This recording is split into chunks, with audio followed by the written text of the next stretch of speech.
Vote গ্রহণ শেষ হয়েছে এবং গণনাও কিন্তু শুরু হয়েছে। আমাদের এখন পর্যন্ত আসলে নির্বাচন কমিশন থেকে কোনো ধরনের কোনো তথ্য আমাদেরকে জানায়নি, তবে কিছুক্ষণের মধ্যে তারা একটা ব্রিফ করবেন আমাদেরকে, তখন বিস্তারিত জানাবেন যে কোন ক্যাটাগরিতে কতগুলো ভোট পড়েছে। এবং আপনি যেটা আসলে দর্শকদের জানাচ্ছিলেন যে একাংশ বর্জন করেছে ভোট, এবং বোর্ড পরিচালক অনেকেই মোটামুটি নিশ্চিত যে কারা কারা বোর্ড পরিচালক হচ্ছেন, সেটা জেলা থেকে, তেমন ক্লাব ক্যাটাগরি থেকে এবং ক্যাটাগরি 3 থেকেও। যেটা আসলে আজকে বিচার বিশ্লেষণ চলছে আসলে সত্যি কথা বলতে, যে কারা আসলে কোন ডিপার্টমেন্টের দায়িত্ব নেবেন সেটা নিয়ে একটা অনানুষ্ঠানিক আলোচনা কিন্তু তাদের মধ্যে এখনো কিন্তু চলছে। সেখানে কিছুক্ষণ আগে কিন্তু সাবেক বোর্ড সভাপতি ফারুক আহমেদ এসেছিলেন, তিনি আমাদের সাথে দেখা করেছেন।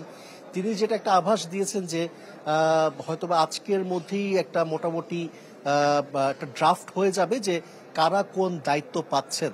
সেখানে ফারুক আহমেদের সহসভাপতি হওয়ার সম্ভাবনা অনেক বেশি, এবং বোর্ড সভাপতি যে আরেক দফা আমিনুল ইসলাম বুলবুল হচ্ছেন সেটাও কিন্তু মোটামুটি নিশ্চিত।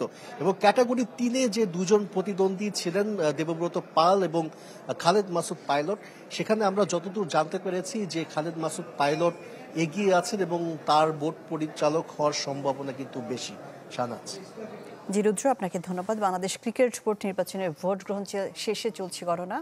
আমাদের সাথে এই বিষয়ে সবশেষ খবরাখবর জানাচ্ছিলেন আশিক রুদ্র।